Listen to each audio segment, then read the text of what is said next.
Hello and welcome back to YAP Back, the show where I yap and you yap back.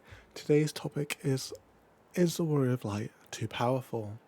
It was a idea I had for a recent short, thinking back on how we entered Heaven's Ward and how it was handled in Shadowbringers, and then obviously going from Endwalker into Dawn Trail, how it left a poor taste in people's mouths to be sidelined to a mentor role rather than being the main character.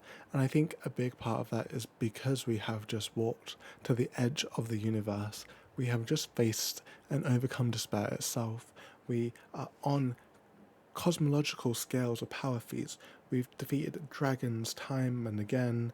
We have just gone to the 13th and help reignite hope there. So it is a question of, well, what left is there for us to do? You know, it's hard to be amongst the stars and then suddenly be dragged back down to a more grounded level of storytelling without a good enough reason.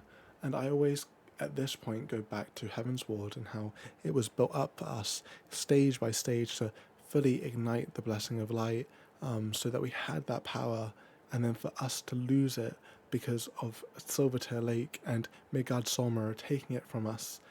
It was that moment of, oh, like, in some way, like we've just been, we were hit back down.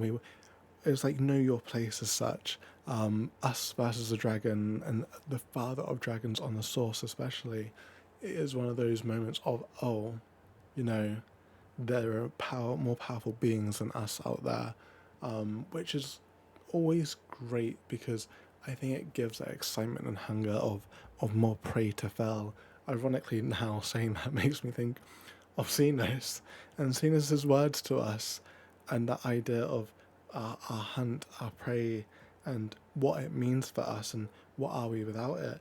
And I think in that we actually find that for a lot of players, they want to be the icon slayer, they want to be the god slayer, and that is a big part of Final Fantasy. So they want to be the main character, and having someone that they don't know for very long come in and basically take the spotlight for no reason because we are at full power, we're just on vacation.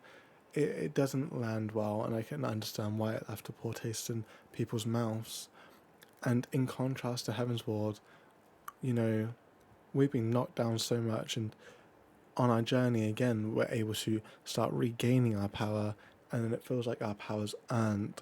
And that is where someone thankfully commented and suggested I earned this power. Like, I don't really want to be nerfed, and I think that's completely fair. Like, we have earned this power over a long period of time, but then it leaves a void of, well, who can oppose us? And even in the patches of Dawn Trail, even summoning another god icon that is literally the embodiment of death, it cannot fell us. Calyx himself says that right now he doesn't know a way for him to actually be able to even be in sight of defeating us, which makes it very hard to write villains and antagonists that actually challenge us, not just uh, philosophically, philosophically, but also physically in us using our powers and them being powerful too, which is why I think I like to look to Shadowbringers and how we weren't nerfed in Shadowbringers. We didn't lose our power, but it was very much from a stature of we are only a reflection of ourselves. We are 1/13 of ourselves, and in that like sharding and in that shattering of our soul, you know, the power that we have and the power scaling that we're leveling up to, it's overwhelming to the point where it's actually too much for us to handle. And again, then we get a diverting path. Like, this is how we explore a different side of the power scaling and our own mortality in a way of it being too much. And for me personally, moving into Evercold, I want us to be nerfed. I want it to be a bit more grounded. I want it to feel like we are vulnerable. I think that's what's missing currently is like Shadowbringers, we have Emmett following us around and we're very aware he's an Ascian, and it's almost just a matter of time to wait to see what he does. But we also understand that our friends' souls are on the line.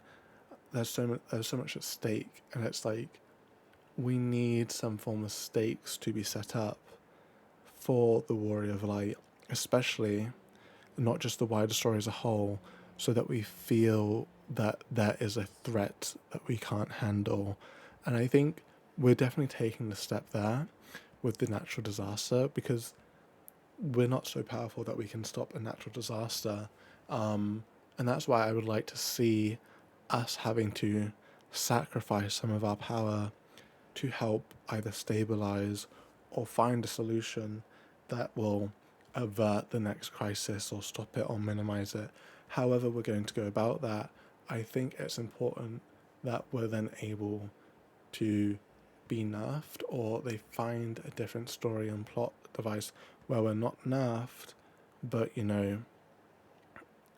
I really don't know how else not to nerf, because like you can buff up the world and say, oh, these more powerful things have appeared, or it would have to then go like to a cosmological scale, which obviously then makes writing much more difficult and makes things making sense more difficult for the players to like digest and make it feel believable. I think it starts adding so many variables to it that the story isn't as hard hitting and like gutting as it can be, because it's so away with the fairies in the stars. While that setting would be fun, I don't think that's where the storytelling is at its best. I think it's at its best when we're slaying dragons. We're amongst civil war. We've got resistance. There's a struggle. Obviously, Final Fantasy is about slaying gods, but generally, in doing that, it's not to become God.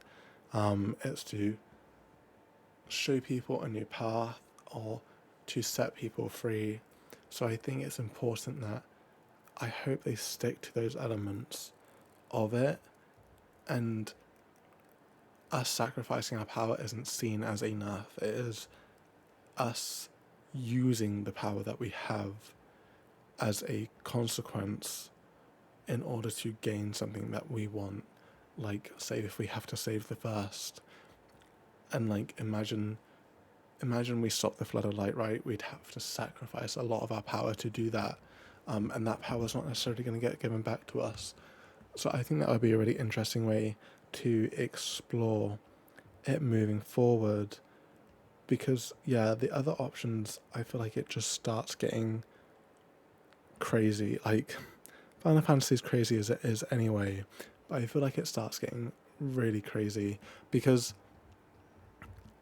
looking at Shadowbringers, like, we're against Ascian, we're against, he's literally called Hades as his Ascian name, like another form of a god of death, but we weren't alone to do it, and I think in all our feats we haven't been alone to do it, but obviously we definitely stand out and shine as a beacon that like is a defiant force against it.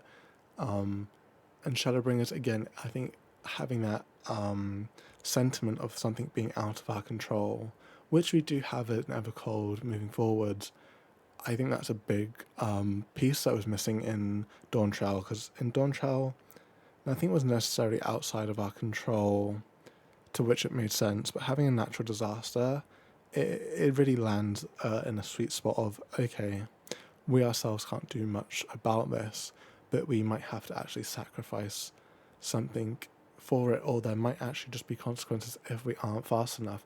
Again, even time itself there, in that aspect of it's a race against time and it's a race against the winterers.